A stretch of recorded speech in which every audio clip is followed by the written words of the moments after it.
a distanza. Bene, cominciamo, 6:40, no? Dovrebbero essere, sì. Bene, buonasera sempre a tutti, grazie a tutti e tutte. Come l'altra volta, per chi c'era, porto i saluti dell'assessora della Ressia, Zambò, assessora alla cultura, della Casa della Musica, che ringrazio, della biblioteca, dell'Arci, che organizza come associazione. Bene. Allora, abbiamo il professor Zelle, alcuni di noi lo conoscono già, sarò brevissima, come dicono quelli che parlano poi per un'ora, no, però lo sarò davvero, perché sarò super breve, perché il professor Walter Zelle ha una caratteristica, anzi è una caratteristica di tutti i suoi lavori, di tutte le sue relazioni, quelle che lui ha già presentato qua. Nel 2019 per esempio ne ha presentate 2 sul cinema in Leonardo e il cinema che parla della Luna, e una delle caratteristiche importanti è questo desiderio che lui ha proprio di completezza, cioè quando parla di film, di cinema, che è la sua passione fra l'altro, ha questo grande desiderio di completezza, cioè di chiudere un cerchio, no? Vuole chiudere un cerchio che sia più ricco possibile secondo la sua sensibilità, secondo le sue conoscenze. Quindi io chiudo qui, vi ricordo, per chi non conosce il professore, che il professor Zelle è storico, è uno storico prestato alla filosofia e ho sperimentalmente verificato che è anche prestato alla matematica, spesso, questo posso provare.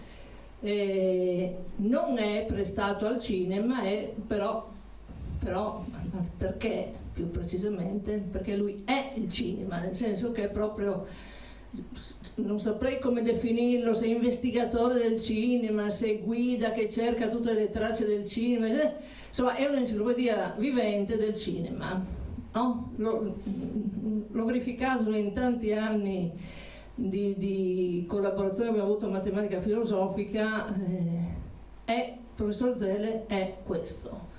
Quindi io vi lascio, grazie, tornerò dopo, nel senso che mi metto là perché voglio vedere anch'io, vi ringrazio di nuovo tutti e buon ascolto. Allora, buonasera innanzitutto, buonasera. Beh, dire, grazie per la presentazione appassionata, così creo da solo l'assist che mi permette di collegarmi con quello che credo sia poi il filo conduttore di questi incontri, no? L'amore, d'altro canto, come potete leggere anche nel titolo ideato, c'è la parola passione. Avrei anche facile gioco se dicessi che il cinema richiede passione, nel senso che si alimenta di passione, mette in scena prevalentemente le passioni umane, suscita passioni. Potrei anche aggiungere che in molti casi l'amore per il cinema possa risultare addirittura salvifico, come probabilmente, anzi sicuramente è stato per Dante l'amore verso la poesia, è stata salvifica. Probabilmente per molti sarà stato anche salvifico l'amore nutrito nei confronti di Dante e della sua opera. Senz'altro l'amore che proviamo nei confronti di Dante e della sua opera è un amore che perdura da secoli, è indistruttibile. La prova ce l'abbiamo quest'anno, appunto in occasione dei 700 anni della morte del poeta.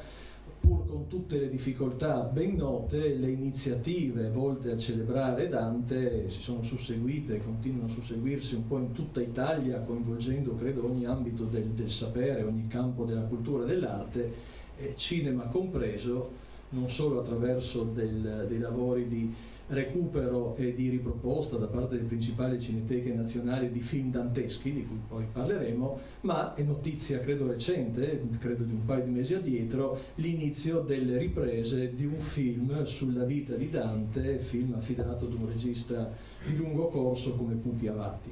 Dopodiché, così arriviamo al dunque, l'amore e la curiosità che nutrono nei confronti del cinema mi hanno indotto così a investigare, mi piace questa espressione dell'investigatore del cinema, è molto accattivante, a investigare sulla presenza di Dante nella storia del cinema, in quale modo possiamo trovare Dante nel cinema, in quale modo l'opera di Dante può aver suggerito, influenzato i lavori cinematografici.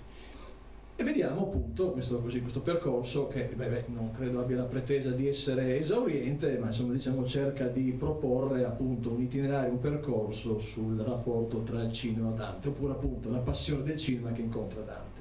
Possiamo dire che possiamo individuare due filoni principali. Il primo è quello dei film prevalentemente danteschi, ovvero sia film in cui si mette in scena la vita di Dante o si cerca addirittura di portare sullo schermo la sua opera straordinaria. Un secondo filone, diciamo così, che viaggia sulle trame dantesche, o per meglio dire prende ispirazione dal suo straordinario viaggio nell'aldilà, nei tre mondi dell'aldilà, e prende più ispirazione, talvolta con una certa libertà, su questo tema così suggestivo, così affascinante, così terribile. Inizierei appunto da questo primo filone, cioè Dante e il suo viaggio straordinario secondo il cinema. E la cosa che ci colpisce è che il rapporto tra il cinema e Dante inizia fin dalle origini del cinema, pochi anni dopo l'invenzione del cinema, dopo che il cinema comincia ad acquisire un suo linguaggio, una certa come dire, competenza dei mezzi a disposizione, ma il cinema diventa anche uno straordinario spettacolo. Ecco che in Italia prevalentemente scopriamo dei film che sono appunto tratti, ispirati all'opera di Dante o mettono in scena Dante e la sua vita. Per certi versi la cosa non dovrebbe stupirci di questo rapporto tra il nostro cinema e Dante, che sembra come dire, nascere fin dai primi anni della storia del nostro cinema. Se ci pensiamo, il nostro immaginario è stato nutrito per secoli dalle straordinarie pagine dell'opera di Dante, quindi in qualche misura per secoli e secoli, no, certe cose straordinarie che emergono dai versi danteschi così ha nutrito la nostra immaginazione. Quindi da un certo punto di vista il cinema ha avvertito quasi la necessità poi di tradurre sullo schermo, di tradurre con il linguaggio delle immagini cinematografiche questo immaginario. Il primo film di cui vorrei parlarvi è L'Inferno, nel senso che per l'appunto è la trasposizione cinematografica di uno delle tre cantiche dantesche, e potremmo tranquillamente definirlo come il primo colossal della storia del cinema italiano, senz'altro fino a quel momento il più costoso film realizzato dalla giovane cinematografia italiana. Credo costasse 1 milione di lire l'investimento totale per la sua realizzazione. Fin del 1911 non è nemmeno casuale questa data per la sua realizzazione, sono passati 50 anni dall'Unità d'Italia, e probabilmente l'idea, diciamo così, di riferirsi a Dante come figura che faccia un po' da collante dello spirito nazionale, dello spirito patriottico italiano, e quindi in qualche misura a 50 anni dalla proclamazione dell'Unità d'Italia si sente il bisogno di realizzare un film ispirato a Dante. Un film estremamente interessante per varie ragioni. Innanzitutto è rispettoso dell'opera dantesca, è molto didascalico, segue in maniera puntuale e diciamo così rispettosa l'opera di Dante. È interessante perché dal punto di vista iconografico sembra aver assimilato, diciamo così, la lezione di quello che forse è stato il più noto illustratore dell'opera dantesca, cioè Gustave Doré. È un film che in qualche modo ha recepito anche l'insegnamento di uno dei pionieri della storia del cinema, che è Louis Méliès. Il cinema deve essere spettacolo, il cinema deve essere meraviglia, deve essere uno spettacolo straordinario che ti coinvolge. Ed è interessante anche per quanto riguarda la scelta di quelle che oggigiorno definiremo le location dove fu girato il film, perché potremmo tranquillamente attraversare l'Italia dalle Alpi sopra Lecco sino alle spiagge di Palermo. Quindi, come dire, una scelta di luoghi dei vari territori italiani estremamente suggestivi.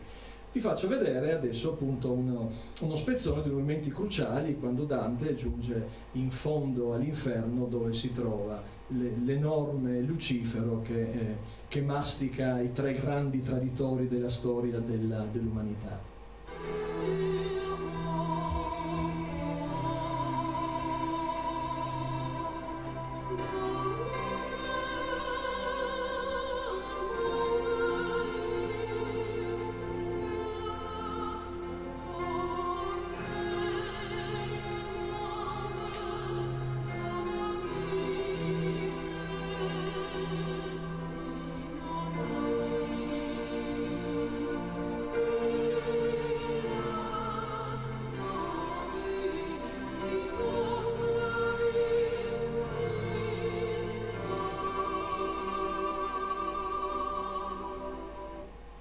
ecco, direi forse noi spettatori ormai abituati alle meraviglie del digitale, no? Però effettivamente, come dire, ebbe un certo effetto questa scena, considerando appunto, come dire, gli aspetti estremamente artigianali con cui fu realizzata, ma molto efficace.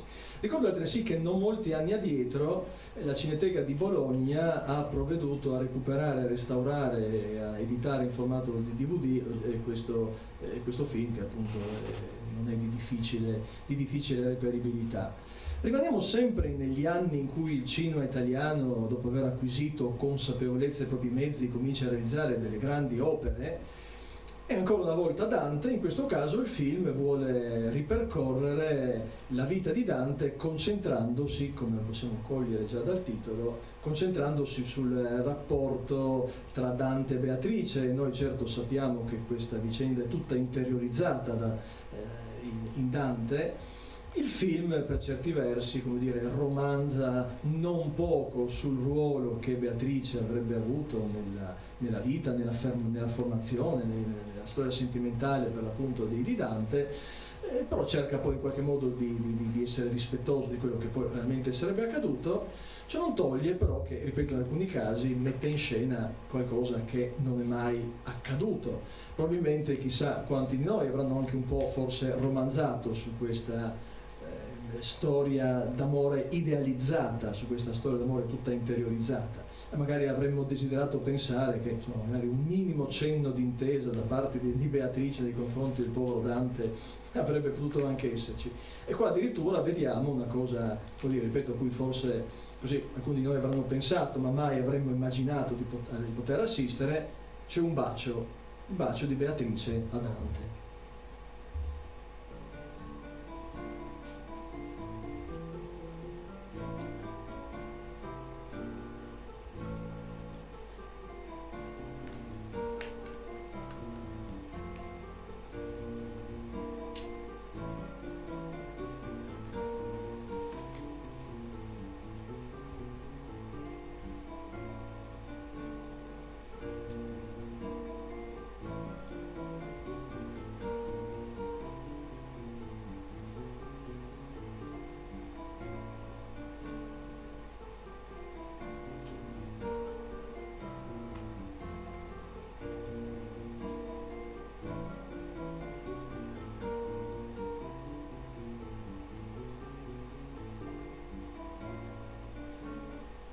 Bacio castissimo, bacio quasi così sacerdotale, quasi di una figura superiore che in qualche modo sembra così consegnare questa persona verso proprio un percorso, quasi un viatico spirituale. Comunque insomma abbiamo assistito al bacio che non c'è mai stato tra Beatrice e Dante. Allora dicevamo, no, quest'anno appunto ricorrono i 700 anni dalla morte di Dante, dicevo prima, le iniziative che si sono susseguite, che si susseguiranno anche nelle prossime settimane un po' ovunque nel nostro paese. Pensiamo all'anniversario precedente, cioè al 1921, 100 anni fa. Anche in quell'occasione si volle celebrare Dante, peraltro anche qua 1921 sono passati pochissimi anni dalla fine della prima guerra mondiale. Dante diventa ancora una volta una figura di riferimento per suggellare, per rafforzare questo spirito internazionale. Dante è uno dei padri della patria, per cui si insiste anche su questi aspetti. Comunque il cinema non è da meno, ripeto, in questa celebrazione a favore di Dante, questa ricorrenza per appunto celebrare il nostro poeta in questa occasione, e addirittura mette in cantiere ben 2 film. Il primo, La mirabile visione, è affidata a Luigi Sapelli, più noto come scenografo e costumista che non come regista. È un film che, come dicono le didascalie, vorrebbe seguire la storia e la vita poetica di Dante, insistendo non solamente sul ruolo nella storia della letteratura di Dante, ma anche sul ruolo politico. Non è un caso che una delle scene più significative è quella in cui si narra dell'ambasceria che Dante tenne presso Papa Bonifacio VIII, in un momento cruciale della sua storia personale, ma anche della storia politica di Firenze, con un'allusione che credo non sia difficile da cogliere. Vi faccio vedere, queste sono appunto alcune foto di scena, vi faccio vedere appunto questa breve sequenza qua non c'è un accompagnamento musicale, per cui lo spezzone è muto, di Dante in attesa di essere ricevuto da Papa Bonifacio VIII,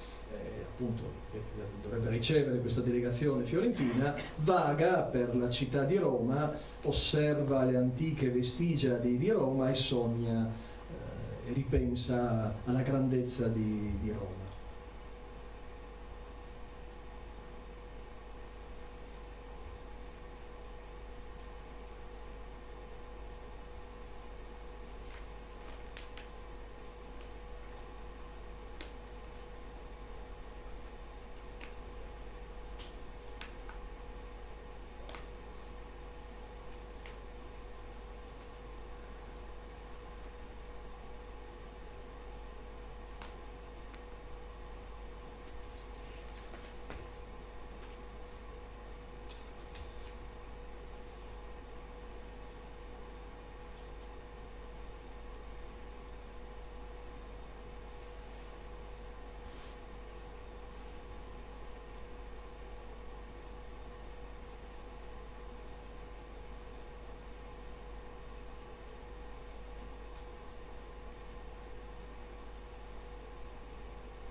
Come dire, Dante vaga tra le rovine di Roma ripensando appunto alla grandezza di Roma, sembra coltivare un sogno imperiale, no? Da questo punto di vista, diciamo, il film sembra un po' riprendere una concezione che è stata delineata la prima volta ancora nel periodo risorgimentale, no? Dante, uno dei padri della nazione italiana, e qua per l'appunto un sogno di una grandezza dell'Italia, no? Affidato appunto al nostro sommo poeta. Dicevamo, la cinematografia per l'anniversario appunto dei 600 anni della morte di Dante mette in cantiere ben 2 film. Il secondo è questo, per il quale fu addirittura realizzato un nuovo centro cinematografico alla periferia di Firenze, furono realizzati degli studios appositamente per girare questo film, Dante nella vita dei tempi suoi. Qua il progetto è ancora più ambizioso perché si segue la vita di Dante, e la vita di Dante permette di aprire una finestra sulle vicende politiche di Firenze, non solo di Firenze, ma segue anche altre figure che in qualche modo si intersecano nella vita pubblica di Dante. Un lavoro molto ambizioso che però, come dire, non riscosse particolare successo, cadde ben presto nel dimenticatorio. Sono film che poi in tempi relativamente recenti sono stati recuperati e restaurati, in questo caso dalla Cineteca Nazionale di Roma. Non abbiamo terminato il nostro percorso, diciamo, dedicato a Dante, ovvero sia film che mettono in scena, magari in maniera un po' romanzesca, la vita di Dante o film che si ispirano alla sua opera, perché dovremmo ricordare una sorta di sottofilone, ovvero sia all'interno di questo straordinario mondo narrato da Dante nel suo viaggio nei 3 regni dell'aldilà, ci sono delle figure che sono rimaste fortemente impresse nella memoria dei lettori di tutti i tempi. Sono figure che hanno particolarmente colpito la nostra sensibilità e anche il nostro immaginario per la drammaticità della loro vicenda umana a cui Dante assiste mentre per appunto compie questo viaggio, perché appunto incontra queste figure, le anime di queste persone, le quali rievocano gli eventi drammatici della loro esistenza. Sono figure che poi in qualche modo sembrano avere una sorta di vita propria, nel senso che al di là di quanto narrato da Dante ispireranno altri artisti, altri autori del mondo della letteratura, della poesia, della pittura, del cinema. E mi riferisco a chi? Beh, mi riferisco a Paolo e Francesca, al conte Ugolino e a Pia dei Tolomei. Per quanto riguarda Paolo e Francesca, la storia di più celebre storia forse, no, di un amore infelice e tragico, i due amanti Paolo e Francesca, più volte portate nel cinema. C'è addirittura una prima versione, una Francesca di Rimini affidata a Francesca Bertini, una delle prime grandi dive del cinema muto italiano, ma forse la versione più interessante di Paolo e Francesca la troviamo in questo film del 1950 diretto da Raffaello Matarazzo, che in quegli anni fu un regista di un certo successo, soprattutto per un genere a lui congeniale che qualcuno ha definito una sorta di neo-melodramma popolare ad alto tasso di lacrimazione. Perché sovente in questi film, appunto, Matarazzo racconta storie di amori infelici, di amori impossibili, di amori che vengono osteggiati o dalle invidie, dalle gelosie, o dalle, come dire, macchinazioni che vanno al di là della purezza dei sentimenti dei due protagonisti, amori che vengono ostacolati in tutti i modi, o talvolta amori che vengono ostacolati per il retaggio culturale, per etico, che le persone si portano indietro, che ostacolano la possibilità di, appunto, esprimere liberamente il proprio amore. Per cui nella vicenda di Paolo e Francesca appunto in qualche modo vittima sacrificale, no? di un accordo politico, viene data in sposa, no? Appunto al signore di Rimini per evitare, appunto, problemi alla città di Ravenna, in cui appunto c'era questo contrasto, questo conflitto tra Rimini e Ravenna.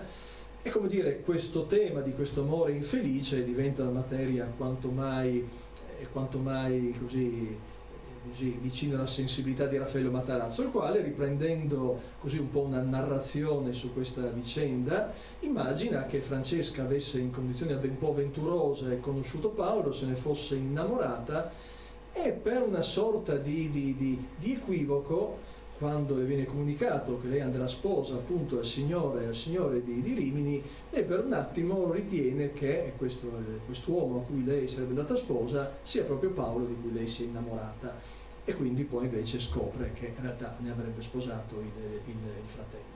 Vediamo come Matarazzo mette in scena il momento in cui la povera Francesca scopre che non andrà sposa al bello e amato Paolo, bensì al fratello di quest'ultimo.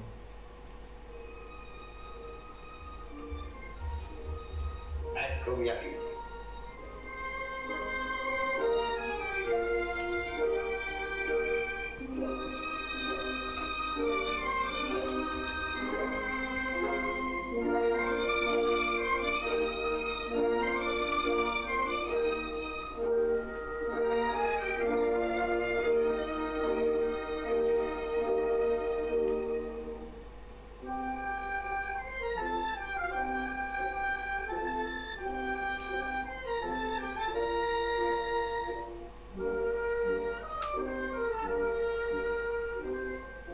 Francesca,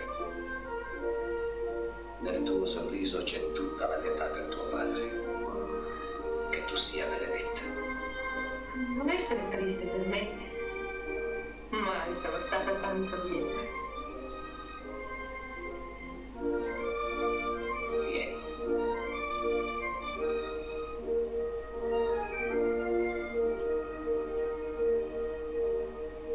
È quanto di più prezioso ho sulla terra. Dopo la mia fede e il mio onore. Il mio sposo sarà il mio Signore. Da lui prenderò il nome, la terra, la casa. Lo servirò con umiltà, devozione ed amore, secondo la legge di Dio. È la prima volta che invidio la fortuna di mio fratello, Madonna. Permettete che io compia in sua vece l'omaggio di fedeltà alla sua sposa. Il suo vece, suo fratello.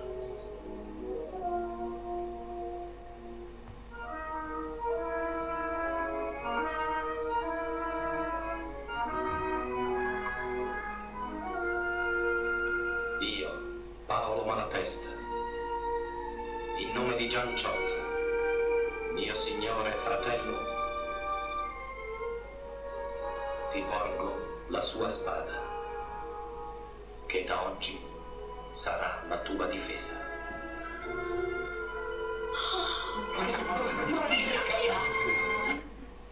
E Francesca sviene come sviene Dante dopo aver appreso, no, la tragica vicenda, no, di Paolo e Francesca.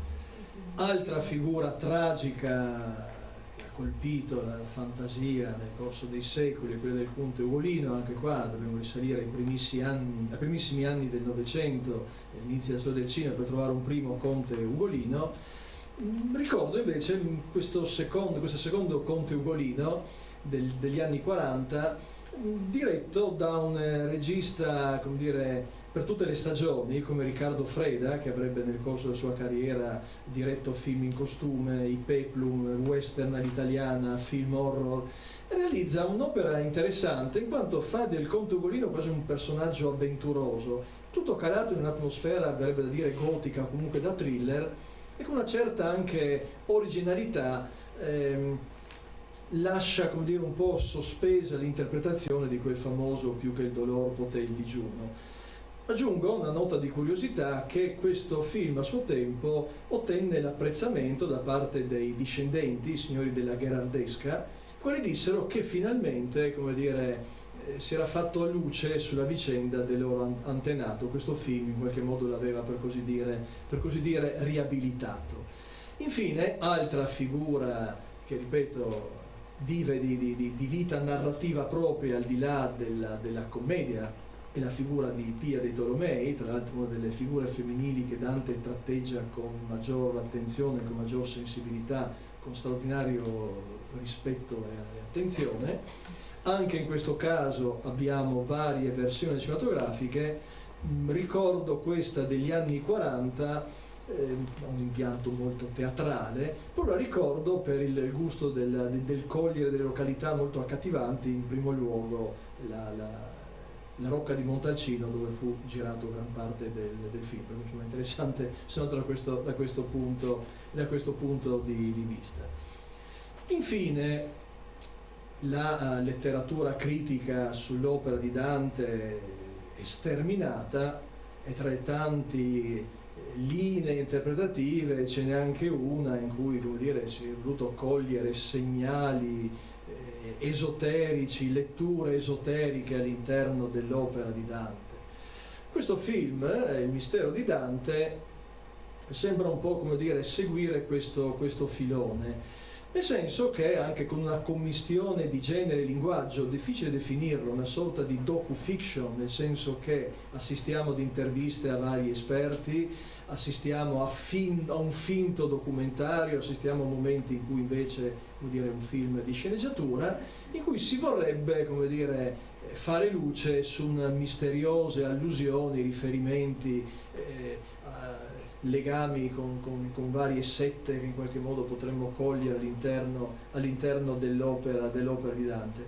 L'intento forse è quello un po' di trascinare lo spettatore quasi all'interno di un percorso mediatico, formativo, un percorso, come dire, da iniziati. In realtà il tutto lascia un po' interdetti, aunque di artificioso, come probabilmente sono artificiose queste letture, diciamo così, esoteriche sull'opera di Dante.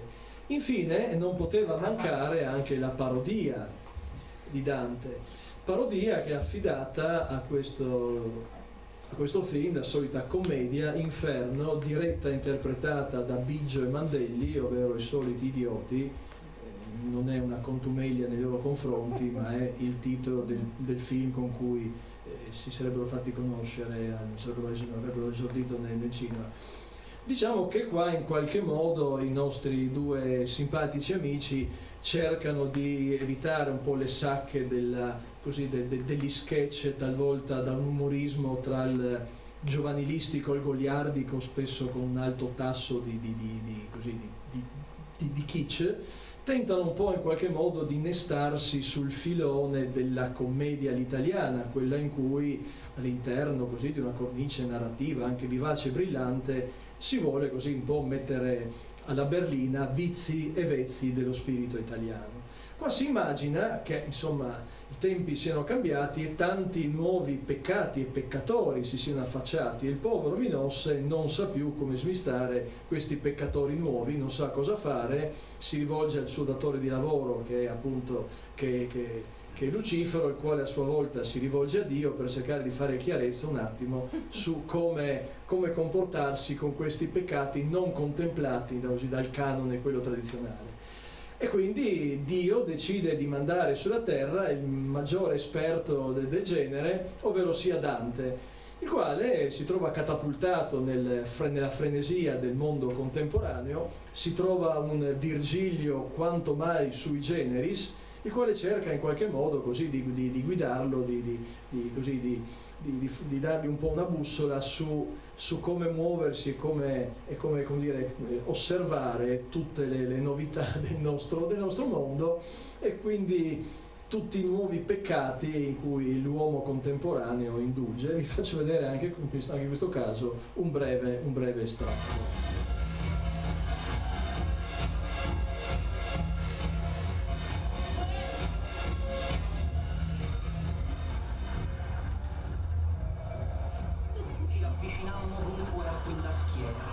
Che era dannata a star sempre nel mezzo a gridi e strilla, sera dopo sera, e a gomitate e a sudoroso lezzo. Ma fra le tante piaghe, la più dura, motivo di sconcerto e di ribrezzo, era che per subir quella tortura pagavan pure, e tanco a caro prezzo. Dante, siamo qua! Ciao ragazzi, lui è Dante, un mio amico, fa l'attore di teatro. L'avevo letto sul blog che Medero sta tornando di moda. Adoro! Amazing! Top! Adoro! Amazing! Top! Pazzesco! Insomma, sta il gioco, anche si diverte un po', anche se, ripeto, effettivamente, come dire, questa tendenza un po' verso il trash che caratterizza la nostra coppia è evidente, avvertibile anche qua. Però, insomma, in qualche modo, diciamo così, l'inferno, eccolo qua, insomma, questi, come dire, come giustamente dicono, pagano per trovarsi in questa condizione, in questa suburra, in questo caos che è il mondo della discoteca. Allora, dicevamo, dopo aver, come dire, così, seguito quelli che potrebbero essere così gli esempi più significativi di film danteschi in cui compare in maniera talvolta fedele e accurata, talvolta in maniera romanzesca o goliardica Dante, o film in cui in qualche modo, diciamo così, si cerca di portare sullo schermo l'opera principale di Dante, passiamo invece al secondo filone, ovvero sia quello dei film che in qualche modo prendono ispirazione dal viaggio nell'aldilà, al viaggio nei tre regni di Dante. Dico subito che dei tre regni il più gettonato nel cinema è l'Inferno. Come dire, nessuno vuole andare all'inferno per darci una sbirciatina, no? Ecco, piuttosto che il purgatorio oppure il paradiso. Un possibile film che in qualche misura faccia un po' da anello di congiunzione, da ponte tra i due filoni, potrebbe essere questo. Forse il primo film proveniente dagli Stati Uniti con un evidente riferimento a Dante, già nel titolo, L'Inferno di Dante, è un'opera in cui, come dire, al di là del riferimento appunto alla Cantica dell'Inferno, c'è un richiamo ad un celebre racconto di Charles Dickens che è Il Canto di Natale. Perché dico questo? Perché il protagonista è uno spregiudicato uomo d'affari, un uomo senza cuore, il quale provoca il disastro economico di un suo conoscente, non fa nulla per aiutarlo. Questa persona, rovinata, gli manda apparentemente un regalo, una copia dell'Inferno di Dante. Il nostro imprenditore senza scrupoli lo legge e si trova trascinato all'inferno, cioè si trova catapultato, immerso all'interno della dimensione infernale, poi si accorge che è tutto un sogno, però si ravvede e diventa buono e sembra appunto Scrooge, il protagonista del Canto di Natale di Dickens. Più o meno negli stessi anni, torniamo in Italia, 1925, abbiamo invece quest'opera che è per tanti versi straordinaria, Macista e l'Inferno. Due parole innanzitutto sul personaggio. Chi è Maciste? Maciste è un personaggio che compare per la prima volta in uno dei primi colossal della storia del cinema italiano, che è Cabiria. È uno schiavo forzuto che interviene più volte nella vicenda. Ruolo affidato a un certo Bartolomeo Pagano, un ex camallo del porto di Genova, che fu scelto per la sua prestanza fisica. Pagano era alto 1,90 m, aveva un peso forma che superava il quintale. Il personaggio piacque talmente tanto che divenne, come dire, il personaggio autonomo di una serie di film. Alcuni significativi nella loro collocazione storica, mi permetto di ricordare solamente Maciste Alpino, film di propaganda, siamo nella prima guerra mondiale. Maciste risolve la guerra a suon di sganassoni, cioè prende a cazzotti gli austriaci. Tra gli anni 10 e gli anni 20 Maciste, Bartolomeo Pagano interpreta più volte il personaggio di Maciste, questa sorta di eroe buono, è un forzuto buono, è un gigante buono, il quale usa i pugni solamente per ripristinare l'ordine, la giustizia, riparare i torti che qualcuno ha subito. Potremmo dire una sorta di Bud Spencer del cinema muto, senza barba e senza Terence Hill tra i piedi.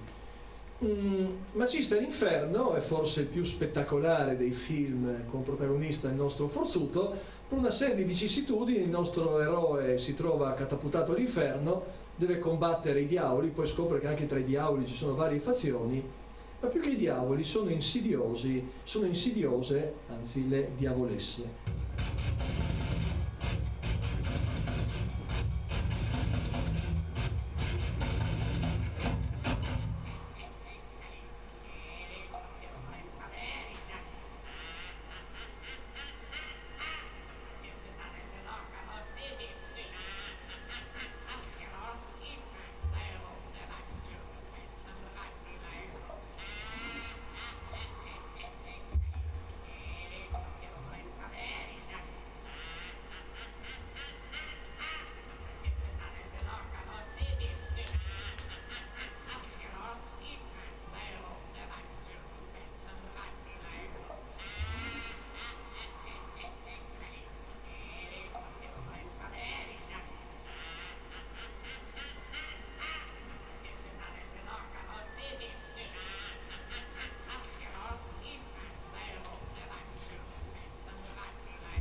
Sì, in effetti se questa è la perduta gente, uno magari ci fa un pensierino.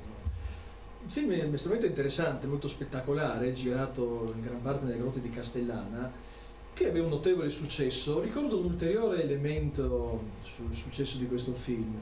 Ad assistere a questo film, tra i tanti spettatori del tempo, c'era anche un bambino, il quale rimase fortemente colpito da quel film. Non dico che quel film lo avrebbe segnato. Molti anni dopo, questo bambino, diventato uno tra i grandi nomi del cinema di tutti i tempi, Federico Fellini, avrebbe realizzato a modo suo un omaggio ripensando a quando da bambino vide con meraviglia questo straordinario film. Un film avventuroso, leggero, anche con delle note, diciamo così, ironiche, che ci spinge a chiederci se sia possibile fare dell'umorismo sull'inferno.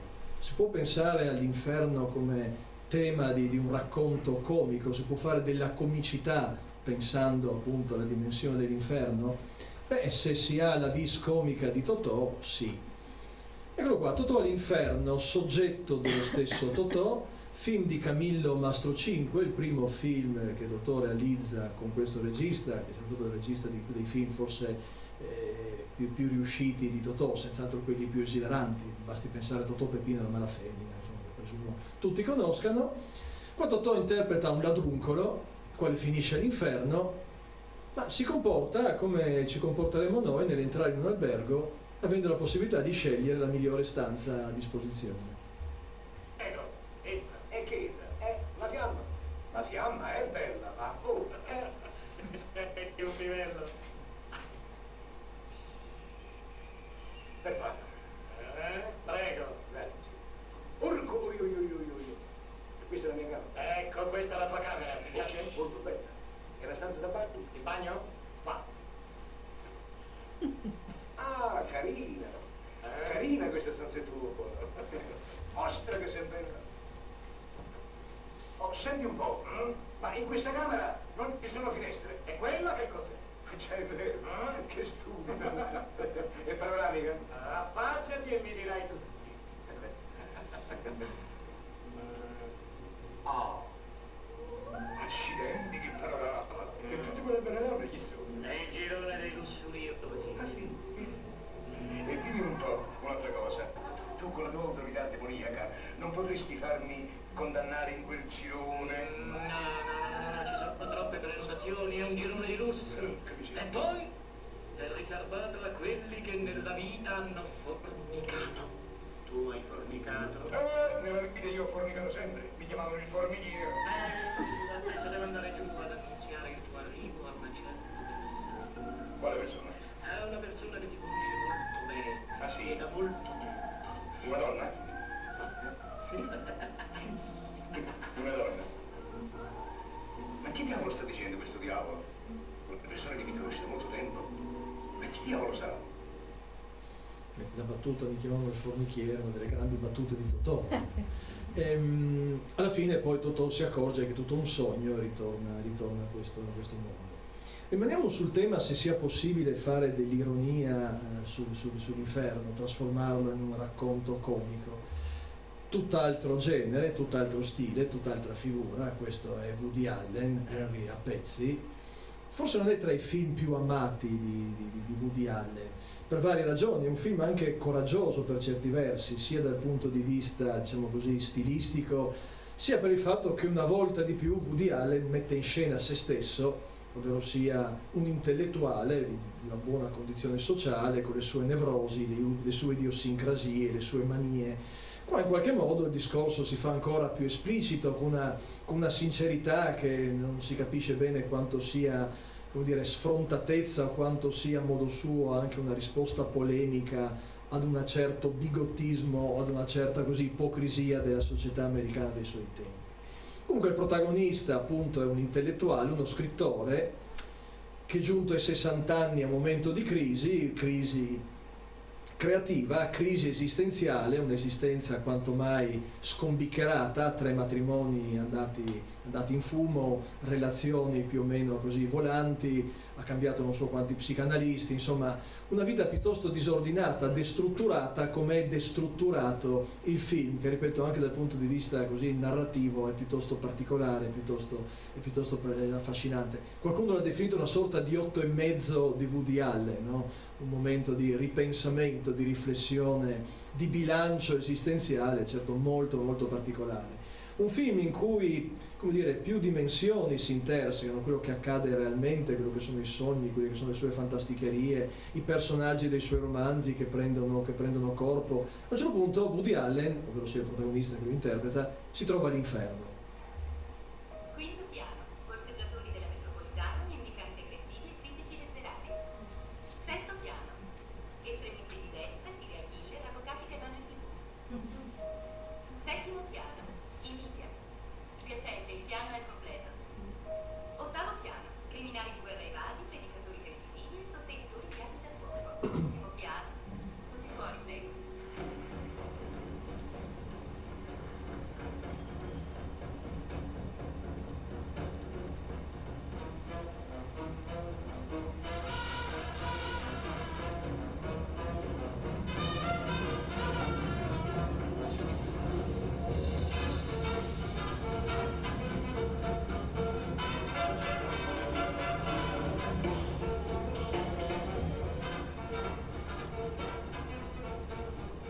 Che cosa ha fatto? Ho inventato gli infissi di alluminio anodizzati. Non chiedetemi perché Woody Allen ce l'abbia con quelli che hanno inventato gli infissi di alluminio anodizzato, però la battuta è straordinaria perché vuol dire è spiazzante. Allora, rimaniamo sempre su un tema così leggero, anche se l'incipit non sarà. Uno dei momenti più intensi della narrazione di Dante mentre scende i vari gironi infernali è quando si trova dinanzi a Minosse, l'implacabile giudice che smista per l'appunto le anime dei dannati nei vari gironi infernali.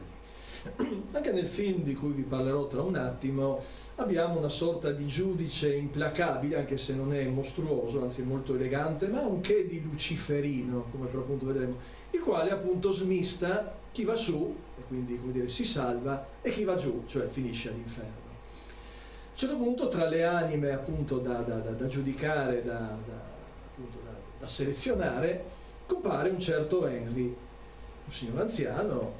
E questo Henry chi è? Henry è per tutta la vita è stato, diciamo così, un impenitente donnaiolo. Ma attenzione, non è un seduttore seriale né un Don Giovanni cinico opportunista. Henry, per così citare il titolo di un film di François Truffaut, è un uomo che ama le donne. Ha amato le donne fin dai primi momenti della sua vita, e tutta la sua vita è stata segnata, scandita dall'amore nei confronti, per l'appunto, dell'altro sesso. Vediamo cosa succede quando per l'appunto lui, poi compare anche un'altra figura, si trova dinanzi a questo apparentemente inappellabile giudice dell'aldilà. Voglio scusarmi, eccellenza. Scusi un momento. Io sono Edda Craig. Ah sì, ho qui il suo incartamento, si occuperanno subito di lei. Ecco, io non vorrei offenderla, ma non credo sia questo il mio posto. Non mi fa intendere, prego. È un ambiente accoglientissimo.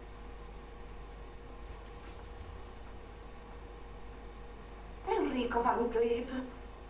Lei conosce la signora? Chiedo scusa signora, ma non rammento bene. Oh, Enrico, torni indietro a tanti anni fa. La casetta color mattone all'angolo del vecchio Waldo. Il ricevimento di Aldo Harrison. Eravamo mascherati da bambini. Lei era vestito da angioletto. E lei arrivò con una farfalla in mano. Sicuro, la Vispa Teresa. Oh, Enrico. Le sue erano le gambe più belle di tutta Nuova York.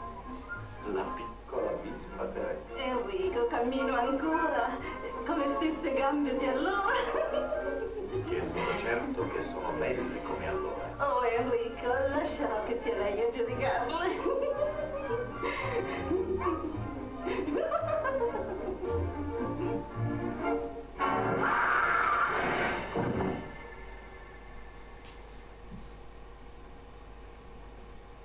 In certi casi è meglio restare col ricordo. Ma le confesso che ne comincia a interessarmi, signor Van Cleef. Credo che troverò il tempo per ascoltare il suo caso. Grazie, eccellenza. Enrico, nel doppiaggio italiano, Henry racconta a questo luciferino giudice tutta la sua vita e alla fine il giudice non se la sente di mandarlo all'inferno.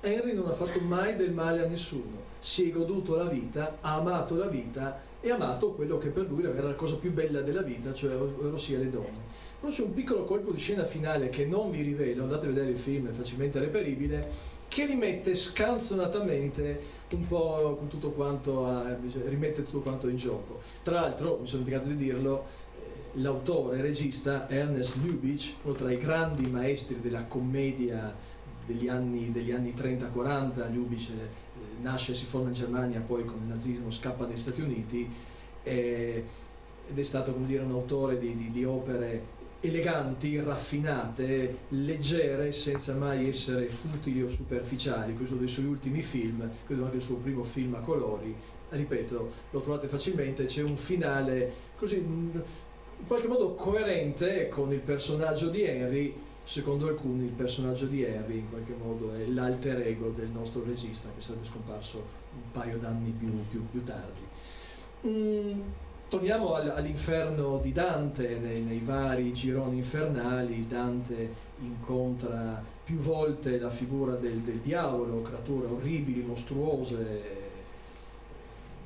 che in quando si accaniscono sulle anime dei dannati, talvolta beffardi, talvolta turpi, si guarda bene dal scendere a patti con i diavoli. Eppure il tema del patto col diavolo è un tema caro a tanta letteratura. Qua però non stiamo parlando dello sconsiderato che per ottenere qualche effimero bene terreno si danna l'anima, ma parliamo di chi, come dire, già da trapassato, quindi già condannato all'inferno, si trova incautamente a prestare attenzione a quello che il diavolo gli promette. Come il caso di questo film, L'infernale avventura, in cui un gangster passa, come si direbbe, a miglior vita, finisce all'inferno. Il diavolo gli propone di poter tornare sulla terra a patto che rovini la reputazione di un integerrimo uomo di giustizia. Il nostro gangster da prima ci sta, e poi logicamente riesce a gabbare il diavolo anche grazie all'amore che in qualche modo, come dire, gli apre gli occhi e quindi riesce a gabbare il demonio. Eccolo qua.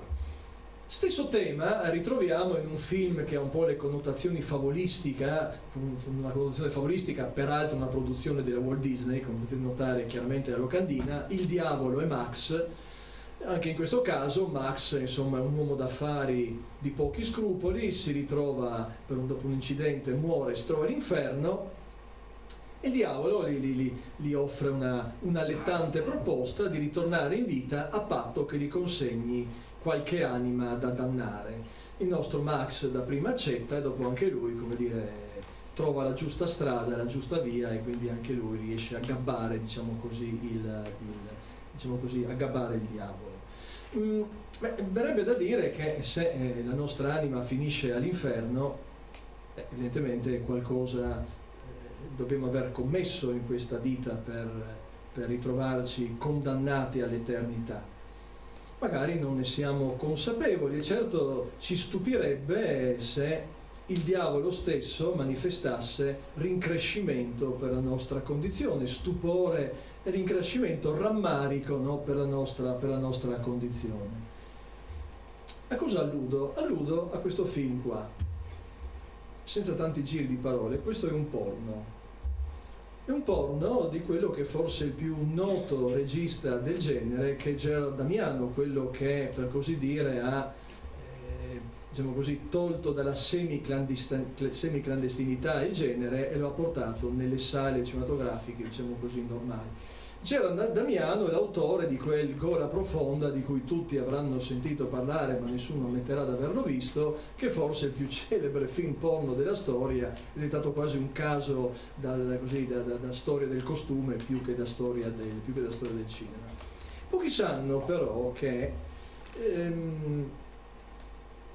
oltre a appunto Gola Profonda, Damiano nello stesso anno aveva girato anche The Devil Miss Jones, e almeno inizialmente i due film venivano proiettati, diciamo così, uno dopo l'altro, anche perché la loro durata è piuttosto limitata, circa 60 minuti.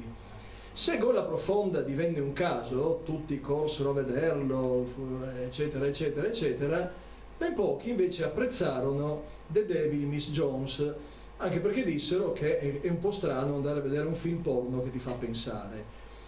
Dopodiché, però, dei due, mentre il primo, a voler essere, diciamo così, gentili, è poco più che una simpatica porcellonata, il secondo è un porno metafisico, esistenziale, che insomma in qualche modo, come dire, ci fa pensare, o in qualche misura ha un suo costrutto, ha una sua, diciamo così, ha una sua anima, per quanto, ripeto, sia assolutamente un porno o hardcore nel senso pieno del termine. Che cosa racconta la storia? Racconta la storia della nostra candida e virginea Miss Jones, la quale probabilmente per una delusione d'amore si toglie la vita senza aver mai conosciuto i piaceri del sesso.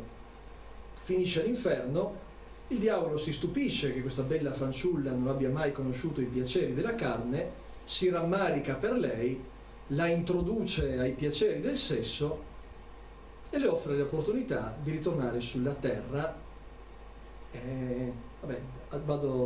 Finisco dopo, vi faccio vedere una breve sequenza in cui appunto Miss Jones si trova al cospetto del diavolo.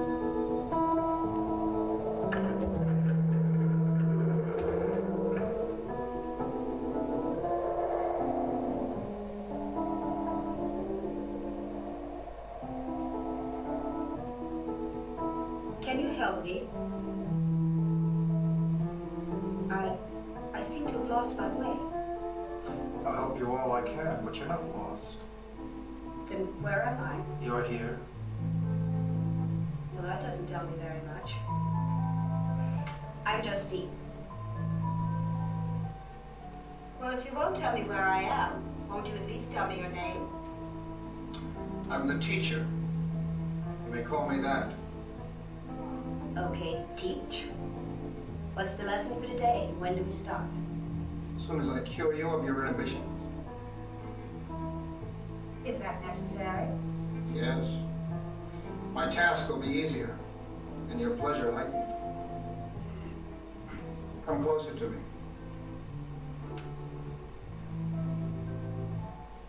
Bring down your head.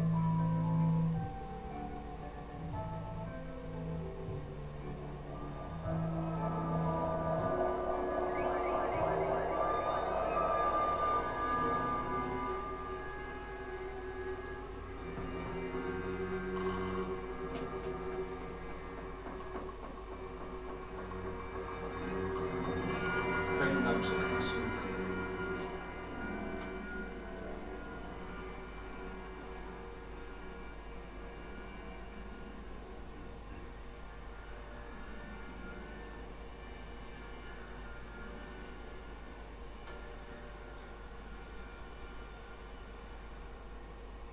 Il resto ve lo lascio immaginare. Il diavolo la introduce ai piaceri del sesso, le permette di ritornare sulla terra e la Miss Jones si scatena in tutti i sensi, e se non che il tempo scade ed è costretta a ritornare all'inferno. Non vi rivelo il finale perché, come dire, viene condannata ad un diabolico contrappasso, è il caso di dirlo, che qua non rivelo. E non so se abbiate notato la locandina del film, c'è una frase che venne usata a suo tempo come frase di lancio del film: se proprio devi andare all'inferno, vacci per un motivo. La povera Miss Jones, che in prima battuta finisce all'inferno, non c'è motivo, un'anima candida che forse per delusione d'amore si è tolta la vita, e la seconda volta finisce all'inferno e il motivo per l'appunto c'è. Si potrebbe dire, tornando ancora una volta al nostro sommo poeta, vabbè, d'accordo, ma l'immaginifico viaggio di Dante nell'aldilà è una, come dire, una summa di un concentrato di un pensiero filosofico, teologico, appartenente alla civiltà medievale. Non possiamo certo prenderlo alla lettera, o comunque dobbiamo interpretarlo come una straordinaria metafora. E se le cose non stessero così, cioè se per davvero Dio fosse nell'alto dei cieli e l'inferno si trovasse sotto i nostri piedi, è quello che accade alla protagonista di questo film, Drag Me to Hell, di Sam Raimi. Gli appassionati lo conosceranno perché è il regista che poco più che ventenne esordì con La Casa, che è stato un cult del genere horror. La protagonista per l'appunto del film, Cristina, lavora, una giovane rampante, lavora in un istituto bancario nel settore crediti, e un giorno rifiuta la proroga di un mutuo ad una donna anziana, la tratta male. Questa donna anziana, che è una vecchia zingara, le lancia una maledizione: entro 3 giorni il diavolo sarebbe venuto a portarsela via. Dopo un po' inizia per Cristina una vera e propria, come dire, discesa all'inferno, comincia a avere delle strane allucinazioni, ha l'impressione di essere seguita, ha delle visioni terribili, tutta una serie di effetti anche sul proprio corpo, non sa più cosa fare, sempre più disperata, cerca in tutti i modi di evitare quello che dopo 3 giorni sarebbe accaduto. Nel frattempo la vecchia zingara è morta, per cui non può nemmeno cercare in quel modo di supplicare questa donna di togliere il malocchio. Cerca di fare di tutto per evitare tutto ciò, compresa una seduta spiritica nel tentativo di evocare il demonio e in qualche modo convincerlo, supplicarlo di lasciarla in pace. Vi faccio vedere un breve estratto tratto per l'appunto dalla seduta spiritica. Lei sta per arrivare.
rivelo il finale, posso solo dire che è diabolicamente beffardo, ma al di là di ciò quello che sembra emergere è una visione estremamente e lucidamente, come dire, pessimistica dell'esistenza, come se in qualche modo il regista volesse suggerirci che non c'è possibilità di redenzione, non c'è alcun modo possibilità di emendare, di correre ai ripari per quello che abbiamo fatto nella nostra vita, non c'è alcuna possibilità di cancellare quello che abbiamo in qualche modo fatto, se abbiamo fatto per appunto del male, ed è quello che appunto accade alla protagonista del film. Dunque, dicevamo per appunto il più gettonato nel cinema è l'inferno, nessuno vorrebbe andarci ma tutti vorrebbero sbirciare, vedere cosa ci sia. Purgatorio e Paradiso sono meno attraenti, sono pochissimi i film che in qualche modo si occupano di questo tema. Ma prima di parlare degli altri due regni dell'aldilà, ritorniamo ancora una volta per l'appunto a Dante e alla sua guida, ovvero sia colui che lo avrebbe accompagnato perlomeno nel viaggio attraverso l'inferno e fino a un certo punto del purgatorio, che è Virgilio, il grande poeta che accompagna, ammonisce, esorta Dante in questo straordinario viaggio.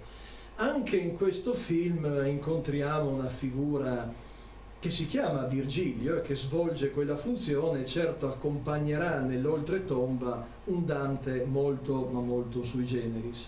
Faccio riferimento credo l'ultimo film regolarmente distribuito di uno dei più controversi registi dei nostri anni, che è Lars von Trier, controverso per il suo ostentato desiderio di provocare, di scuotere le coscienze, di scandalizzare.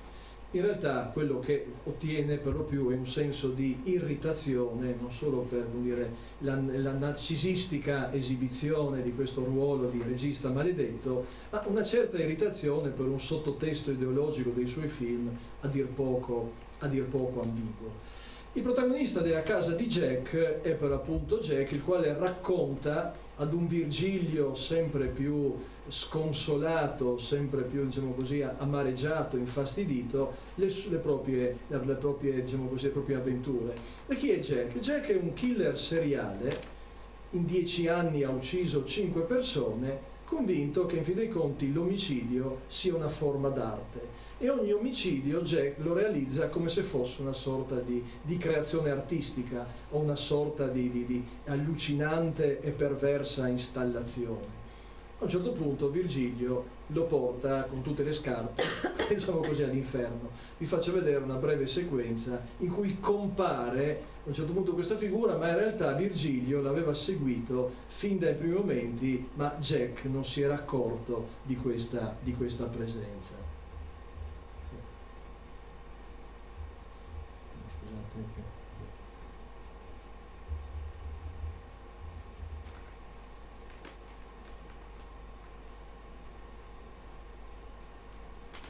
Che sei? Chiamami Virgilio.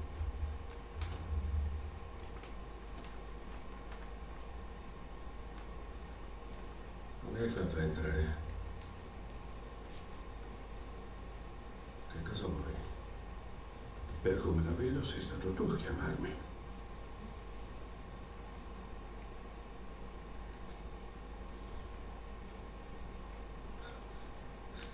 Ti sto accanto da un po', solo che non mi hai notato.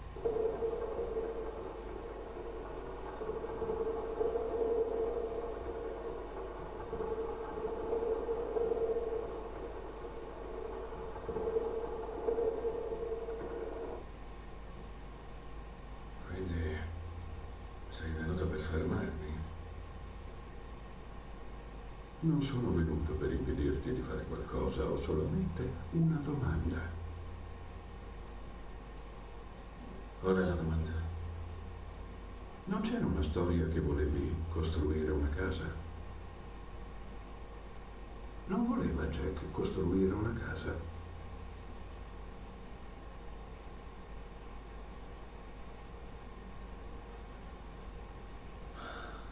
Sì.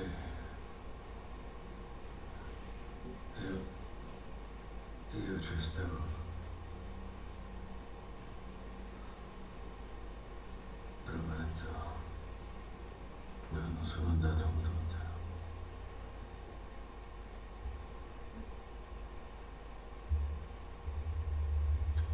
lontano. Dicevamo appunto come l'inferno sia particolarmente attraente nella narrazione, per la narrazione cinematografica, meno gli altri due regni, il purgatorio e il paradiso. Per quanto riguarda il purgatorio, fa eccezione appunto questo film, Prossima fermata Paradiso.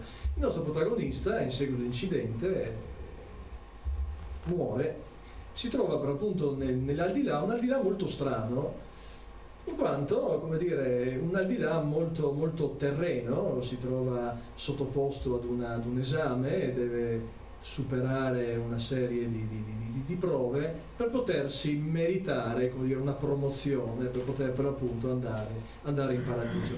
Per fortuna verrà aiutato da un angelo di nome e di fatto, interpretato appunto da un'attrice, penso che l'abbiate per appunto riconosciuta, la quale appunto gli darà per appunto una mano nel superare anche questo inghippo. Vi faccio vedere una breve sequenza in cui il nostro povero protagonista, ancora così piuttosto sconcertato, non capisce bene dove sia finito e non capisce Mary Streep, sfuggito me il nome, la giovanissima Mary Streep che interpreta il ruolo di questa creatura angelica che cercherà di dare una mano al nostro povero protagonista. Vi faccio vedere per appunto una breve sequenza in cui il nostro appunto protagonista si ritrova in questo strano ambiente, in questo strano mondo, non capisce bene dove si trovi né che cosa debba fare. Ma dove sono? È il paradiso? No, non è il paradiso, è l'inferno. No, non è neanche l'inferno. In realtà l'inferno non c'è. Anche se mi dicono che Los Angeles ci sia parecchio vicino. Bene, Daniel, adesso le dirò come stanno le cose. Quando uno nasce in questo universo ci resta per tanto, tanto tempo. Quindi si hanno molte vite diverse. E dopo ogni vita c'è un esame da passare che per lei è adesso. Vede, ogni secondo di ogni vita viene accuratamente registrato. E quando una vita finisce noi ce la studiamo, scegliamo un paio di giorni, li esaminiamo e se tutti quanti sono d'accordo lei va avanti. Come sarebbe vado avanti? Sarebbe che va avanti, che continua ad avanzare e tutto questo serve a diventare sempre più intelligenti, a continuare a crescere, a usare quanto più cervello è possibile. Per esempio io uso il 48% del mio, lo sa quanto ne usa lei? Il 47%? Il 3%. Come ha detto? Il 3. Uso il 3% del cervello. Sì, ma non si preoccupi, tutti quanti sulla Terra usano il 3% del cervello. Dal 3 al 5%. Ecco perché sta qui. 3%. Vuol dire che nessuno sulla Terra ne usa di più. Chi usa più del 5% del cervello non vuole stare sulla Terra, mi creda. Non che nei nostri ristoranti non si mangi bene, ma ci sono destinazioni ben più intriganti per le persone intelligenti. Dunque, chi viene dalla Terra come lei e come lei usa così poco del suo cervello, ha passato la maggior parte della vita a fare i conti con la paura. Sul serio? Beh, tutti sulla Terra fanno i conti con la paura. I cervelletti muoiono di paura. Cosa sono i cervelletti? È così che li chiamiamo dietro le spalle. Voglio dire, insomma, gli esami non finiscono mai, il nostro povero protagonista si trova, come dire, no, sotto esame anche un po' così sbeffeggiato da questo superiore. Ma come dicevo, in qualche modo c'è così un aiuto angelico che gli permetterà insomma di far bella figura in questo strano purgatorio. Lasciare questo mondo è sempre, come dire, piuttosto seccante.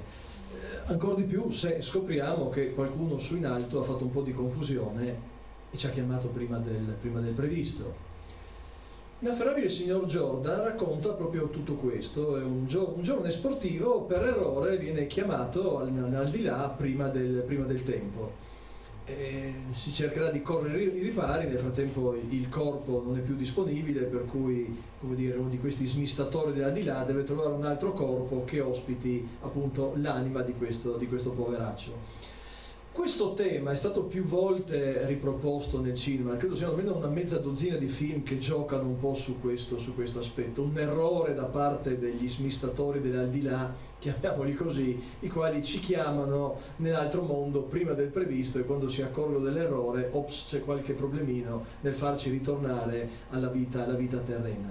Di queste varie variazioni sul tema, forse il film più noto, che a suo tempo ebbe anche un certo successo, vinse anche un Oscar, è Il paradiso può attendere, di e con Warren Beatty. In realtà la trama è quella: Warren Beatty interpreta un giovane giocatore di football, c'è un incidente, muore e si ritrova in uno strano ambiente, dovrebbe compiere un ultimo percorso per arrivare al paradiso, però ci si accorge che qualcosa non funziona, insomma si accorgono quelli dell'aldilà, quelli che hanno questo compito, di aver appunto commesso un errore. Succede anche nell'alto dei cieli che qualcuno per l'appunto sbagli, e vi faccio vedere per appunto proprio la sequenza in cui ci si accorge di questo increscioso errore.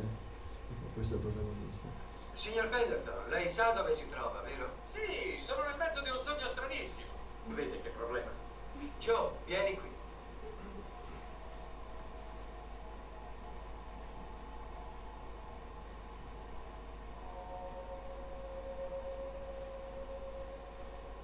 Voglio che tu mi guardi e che ascolti attentamente quello che ti dico. Sì. Questo non è un sogno. Sì. La vita ha una certa qualità tutta sua, una sensazione speciale, e così anche i sogni. Tu sai che questa non è la vita. E ora sai anche che questo non è un sogno. Questo è un qualcosa che viene dopo la vita e dopo i sogni. Sono certo che tu lo capisci questo e che quindi te ne andrai al tuo posto con gli altri.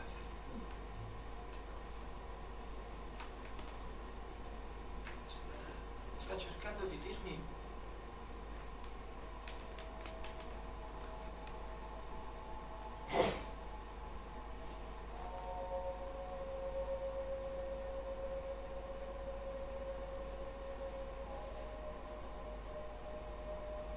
Ma io non dovrei essere qui. Però sei qui, Joe. Avete fatto uno sbaglio. Questo è del tutto inconcepibile. Sta parlando a Mr. Jordan. O tutti possiamo sbagliare. Mr. Jordan, dovremmo decollare tra poco. Sì, ho la situazione sotto controllo. Joe, se non ti decidi ad andare al tuo posto, gli altri non potranno completare il loro viaggio, lo trovi giusto? Non è mio compito essere giusto. Se questo è il paradiso dovreste essere giusti voi. Io non ho fatto nessuno sbaglio. Questo non è il paradiso, è una stazione di transito e non c'è nessuno sbaglio. Voglio un controllo su Joseph Pendleton. Quando doveva arrivare a questa stazione di transito? Signore, non capisco. Un controllo? Perché? L'eventualità che un qualsiasi individuo abbia ragione cresce direttamente in proporzione all'intensità con cui gli altri cercano di dimostrare che ha torto. Pendleton Joseph deve arrivare alle 10:27 del 20 marzo dell'anno 2025. Ops, ecco. E anche qua, come dire, il nostro Mr. Jordan, questo responsabile dello smistamento, dovrà cercare di trovare un altro corpo, perché nel frattempo il corpo del nostro protagonista non è più disponibile, per permettere di tornare a vivere su questa terra, e da là tutta una serie di vicissitudini di questo film, che è una commedia garbata che gioca appunto su questo aspetto.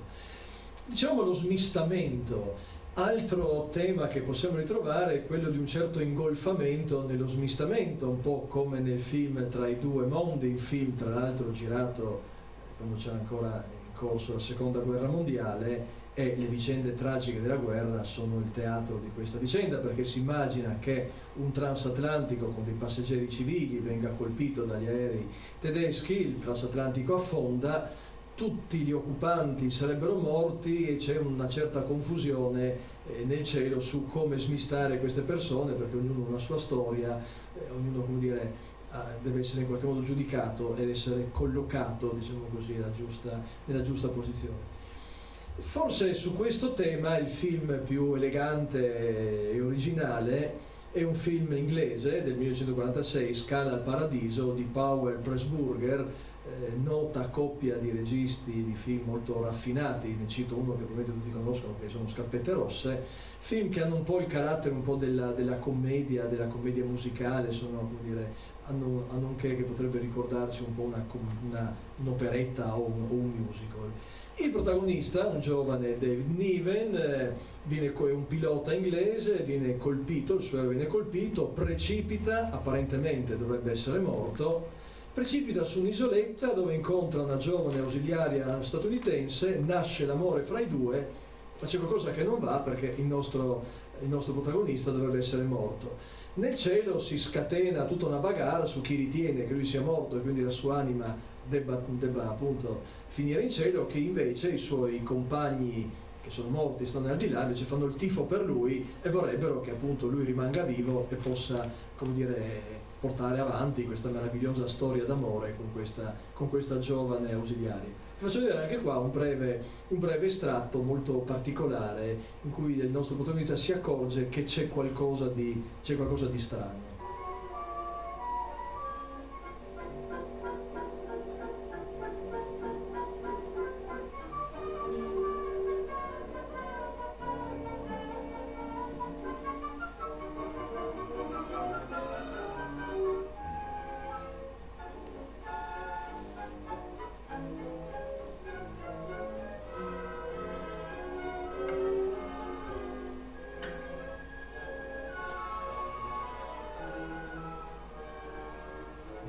Drink, darling.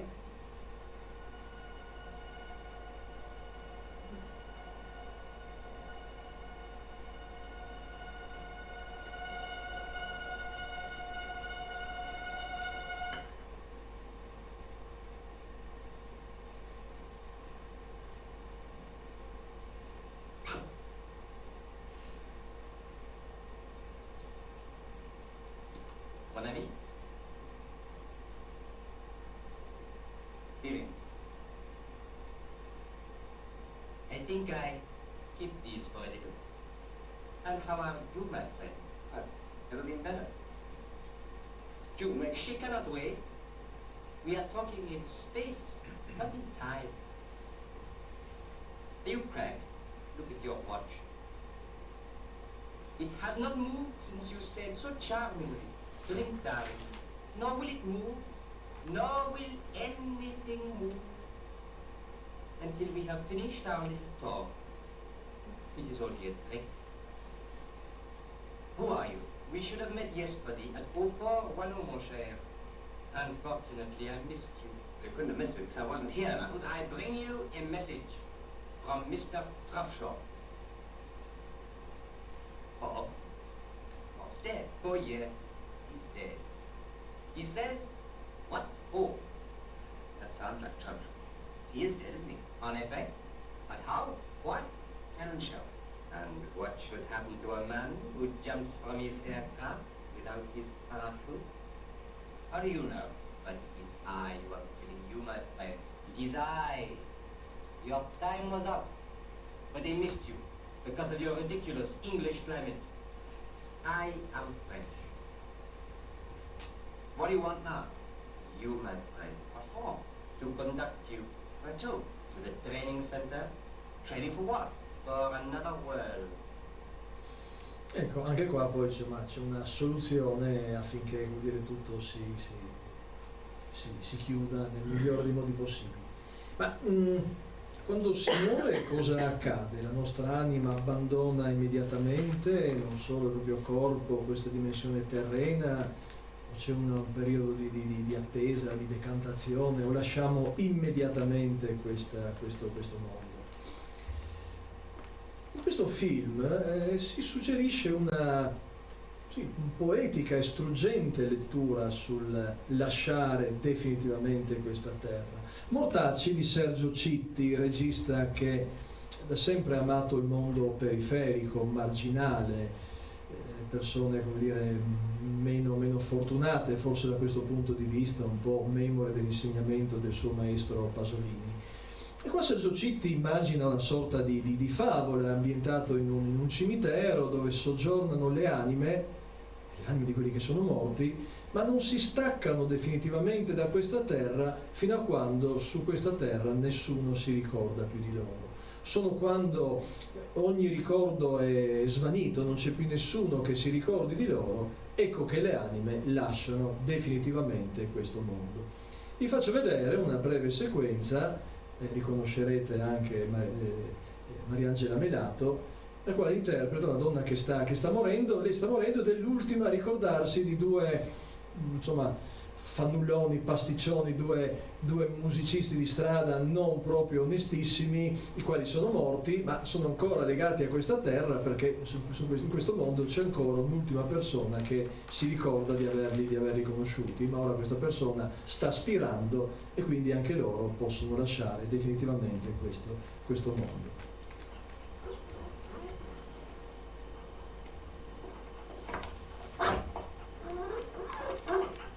Ci siamo, finalmente.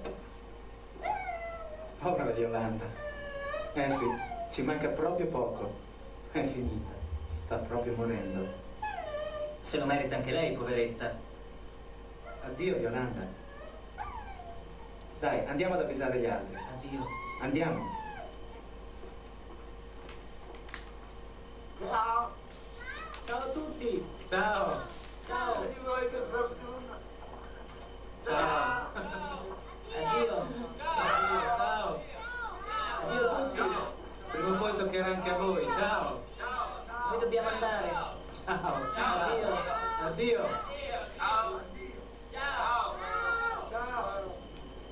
Ciao, noi ce ne andiamo. E la vecchietta sta morendo. Ancora pochi minuti e poi ce ne andiamo. Ma ditemi un po', voi siete proprio sicuri che l'unica persona che si ricorda di voi è lei? Solo lei? Sì, solo lei. Nessuno si ricorda di noi. L'unica è lei. Ecco, ma come ce lo immaginiamo questo altro mondo che ci attende, al di là delle suggestioni dantesche?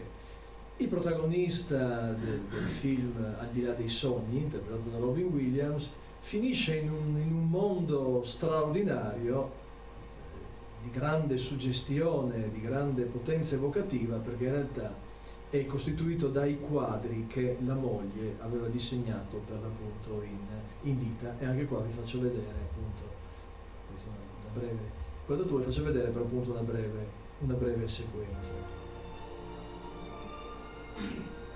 La casa dei nostri sogni. Una passeggiatina sull'acqua. Prendiamo la scorciatoia.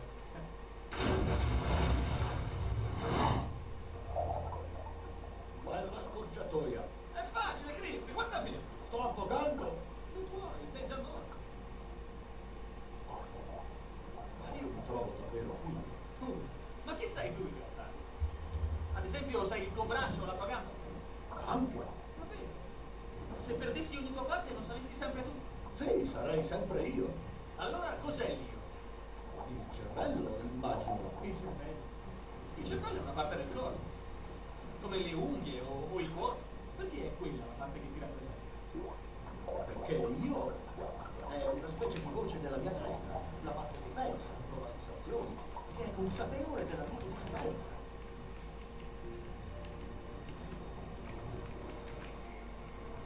Se sei consapevole di esistere, allora esisti.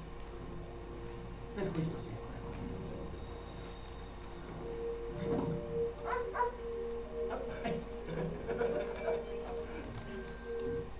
Il film è una straordinaria galleria di almeno un secolo di storia dell'arte, perché poi appunto ogni scena è realizzata citando grandi autori della storia della pittura tra l'8 e il Novecento. Un film forse un po' troppo sovraccarico di letture, che si potrebbe dire New Age, questo al di là che attende il nostro protagonista, e quello che accadrà quando scoprirà nell'aldilà che la moglie disperata si era tolta la vita e quindi sarebbe stata condannata all'inferno. Lui farà di tutto per recuperare la donna amata, l'anima della donna amata. Però ripeto, è una sua suggestione dettata per l'appunto da questi riferimenti pittorici. Chiuderei con, diciamo così, un omaggio a Dante da parte del cinema d'autore. La formula lascia il tempo che trova, ma per l'appunto tanto per intenderci.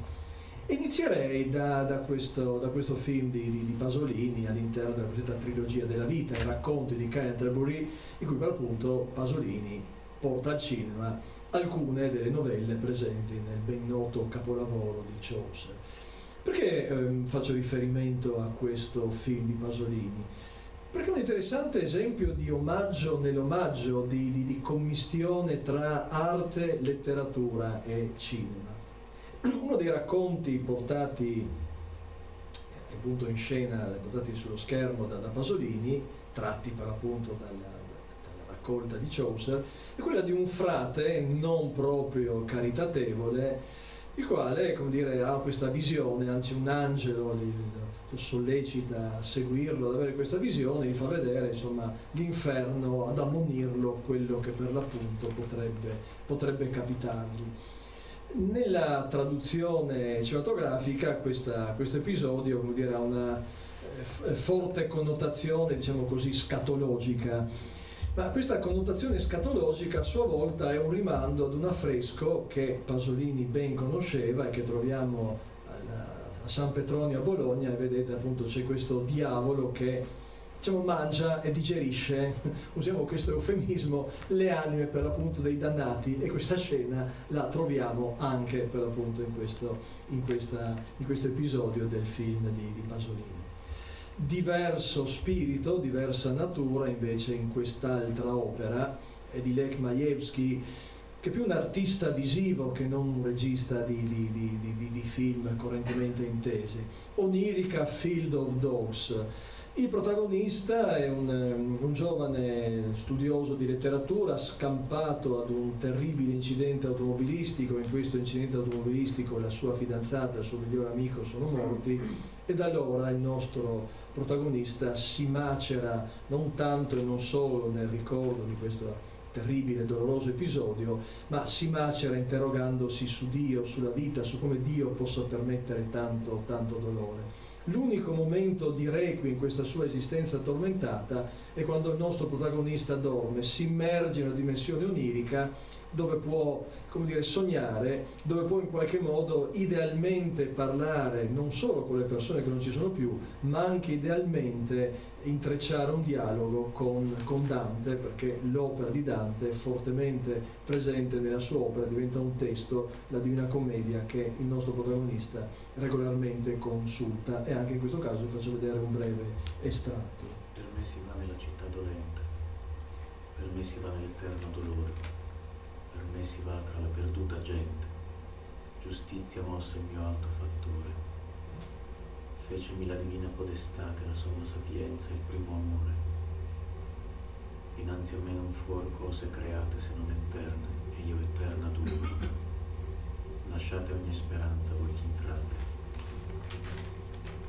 Queste parole di colore oscuro vi dio scritte al sommo d'una porta, perch'io, maestro, il senso l'orme è duro, ed egli a me come persona accorta. Qui si conviene lasciare ogni sospetto, ogni viltà conviene che qui sia morte. Noi siamo venuti al loco, vi t'ho detto, e tu vedrai le genti dolorose che hanno perduto il ben dell'intelletto.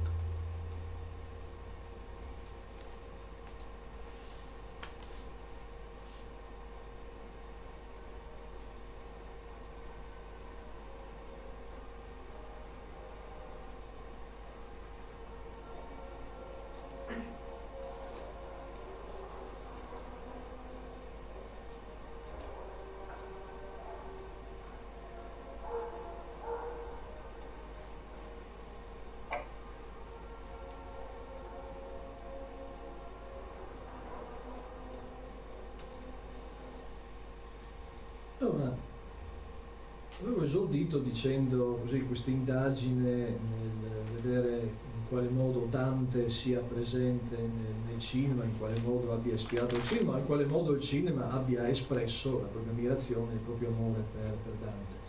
Non necessariamente realizzando grandi opere colossali, non è necessario, come dire, no, l'aspetto spettacolare per per rendere omaggio a Dante, per in qualche modo cercare di trovarsi in sintonia con la sua poesia. Dico questo perché vorrei chiudere, congedarmi da voi, con questo film minimale, è un cortometraggio, realizzato veramente con pochissimi mezzi e tanta sensibilità e tanto amore per il cinema, si intitola Salita. Il protagonista è un povero soldatino, probabilmente siamo nella prima guerra mondiale, anche lui è perso in una selva oscura della guerra, ha paura, sente il rumore dei cannoneggiamenti, si sente sperduto. Anche lui troverà in qualche modo un Virgilio, un pastore silente che lo accompagnerà oltre questa foresta, lo accompagnerà in un percorso, in un cammino di ascesa per ritrovare, per ritrovare pace.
Ecco, dietro la guida di questo pastore Virgilio, il nostro giovane uscirà da questa selva oscura, tanto angosciante, tanto paurosa, riuscirà ad ascendere una montagna e scoprirà, per dirla con Goethe, che sopra tutte le vette pace.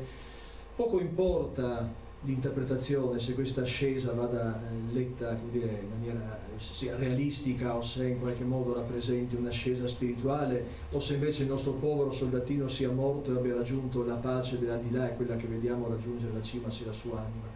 È un piccolo film, questo di Francesca Barison, un cortometraggio, in cui in qualche modo, in maniera estremamente limpida, semplice, pulitissima, si riesce in qualche modo a tradurre uno degli aspetti più intensi, più significativi dell'opera di Dante Alighieri.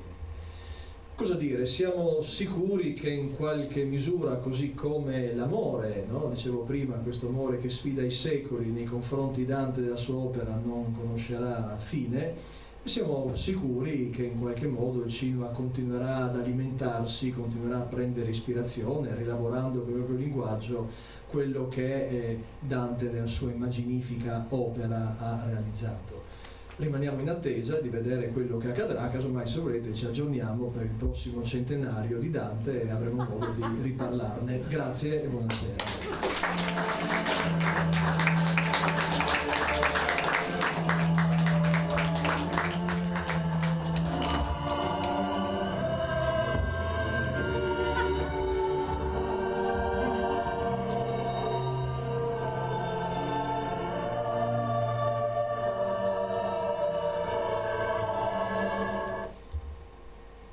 Bene.